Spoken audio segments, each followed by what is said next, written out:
Joey, our latest re-signing for the 2022-23 campaign, what's your thoughts going into next season?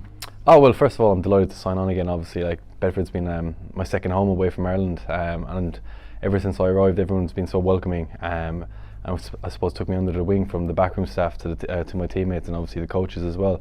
And look, I'm just delighted to be a part of what this is going to be next year, and hopefully we can push on from where we, I suppose, ended last season and kick on from the start. You ended the campaign as the form loosehead in the Championship. Is it fair to say that you needed that time to settle in, because it was your first time coming over from home? I mean, I think I underestimated how difficult it was going to be to settle at the start. Like, I think if you ask any of the boys, the first few months for me was kind of difficult and kind of getting up to speed with it. And once I adjusted to that, I felt I could really, I suppose, bring something to Bedford. And I think I'd like to think I did that in the second half of the season, and hopefully push on again next season, put my head down for pre-season, work with Mikey, work with Sluggy, work with the rest of the coaches, and hopefully I improve every week. What changes did you make?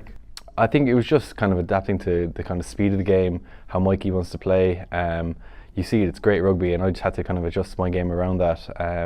I think I had a bit of, I was putting up a lot of weight, and I think I just had to slim down a little bit as well, which kind of helped me with my kind of game. And I'd like to think I'm more of a athletic prop, and I think once I lost a few kilos, I think that kind of helped me progress.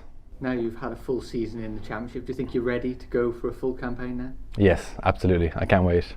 And you're one of the players that kind of profited from the Northampton Saints agreement. You were able to work with a couple of senior looseheads last season, and for the majority of it, kept them out of the team. How good was it to be working with more senior pros, and you've got a forwards coach that played your own position as well? I mean, like, having competition is always great, and having the likes of Hobbsy and Manny down last season was obviously fantastic for me to kind of learn from them and obviously push on then and have that competition week on week.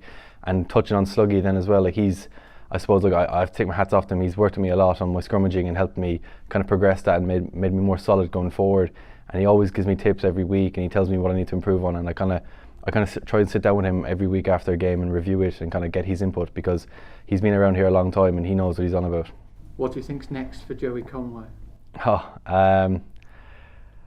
Take every step as it comes next season, and hopefully just week on week improve and get better, and at the end of the season we'll see what happens then from there.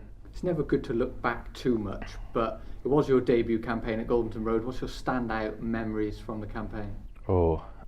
There's a few, definitely a few. I think on a personal level, the Nottingham away game was kind of where I felt I did my I suppose had my best game of the season. But as an overall, in terms of atmosphere and everything, it's Boxing Day, hands down. I speak about it every time anyone asks me about Bedford.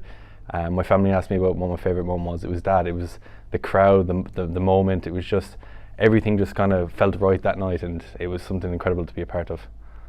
And we move on quickly to next season. I guess the message to the supporters is you just want to keep on having moments like those.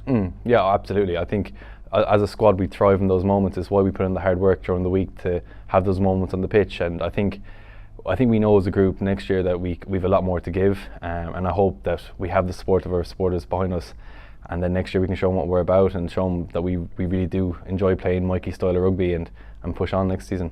A key thing that Mike has been talking about with a lot of the player signings, and sort of the key word at the moment around here, is continuity. That continues quite a lot in the front row options, and it continues across the whole pack really. How important is that going to be going into next season, that you're all there last season for lineouts and scrums, you kind of know each other's games inside and out really? I think, like, yeah, touching on that, you said it, we had a lot of new signings. It was difficult to gel at the start. It was stop-start, learning calls, learning how to scrum with each other, learning how people move and operate in lineouts. I think it's going to be a huge benefit this pre-season that we can hit the ground running and actually start knowing the calls. There's going to be a few new guys obviously, but the majority of the squad is still here, and I think we can push on and obviously get better as a group. You're the third of the players' house to re-sign. How important is that factor as well, because they were the boys that helped you settle in here at Bedford, and they're going to be with you for the journey next season as well? Yeah, look, I've touched on it before. Like, my first transition over from Ireland was quite difficult for me. I was a bit homesick at the start, and obviously having the three boys with me was a nice way to kind of feed my way into Bedford lifestyle and stuff. And look, I'm absolutely delighted that I did move in with those boys, because I originally was going to live alone, but it's been the best decision for me, because I'm training with them, I'm meeting with them, and we're having some good fun. So it's been nice to have those boys around. Yeah, and the usual final question, what's your special message to the Blues family going into the 2022-23 campaign? Again, I think I said it before, be excited. I think, look, we're going to hit the ground running in pre-season, and we're going to try and improve. I think there's little parts of our game that we need to improve on, and look, Mikey's obviously identified those, and we're going to work on those. But all I ask is that when we do hit the ground running in September, that you be there and give us a loud cheer.